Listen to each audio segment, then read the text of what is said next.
Have you ever stood before a gust of wind and felt it, like an invisible giant just waiting to push you over? I once felt that way through the story of a young swallow named Pip. Pip was born in a warm nest, perched precariously on a cliff overlooking the vast sea. He loved the deep blue sky, he loved the brilliant golden sunlight, but he was terrified of the wind. Whenever the wind howled past, carrying the roar of the ocean, Pip would burrow deep into his mother's embrace, his tiny, fledgling wings trembling uncontrollably. He believed the wind was an enemy, always wanting to hurl him from his safe haven. One day, when Pip was fully fledged, his mother, Sarah, told him it was time for him to learn to fly. Looking out at the boundless void and listening to the wind's roar, Pip cowered. He said in fear, "Mother, I'm so scared. The wind will knock me down." Mother Sarah looked at him tenderly, not rushing to comfort him. She simply said softly, "My Pip, the wind is not an enemy.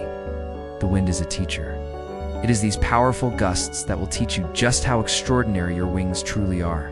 She explained that, without the resistance of the wind, wings would never learn how to create lift. If he didn't face the wind, Pip would never discover the hidden strength within himself. Heeding his mother's words, Pip gathered all his courage, closed his eyes, and launched himself out of the nest. The strong wind immediately buffeted him, making him wobble. In a moment of panic, he almost gave up. But then, his mother's words echoed in his ears.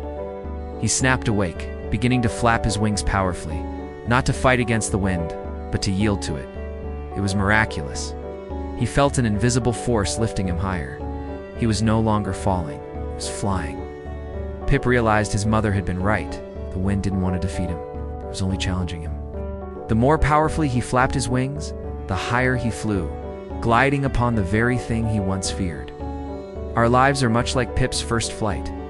There will be winds of hardship, challenges, and adversity that come crashing down, making us waver and want to give up. But remember, those winds don't appear to knock you down. They appear for you to realize your own strength, for the wings of faith and resilience within you to become stronger. Don't be afraid. Spread your wings wide and fly higher than the very winds of life.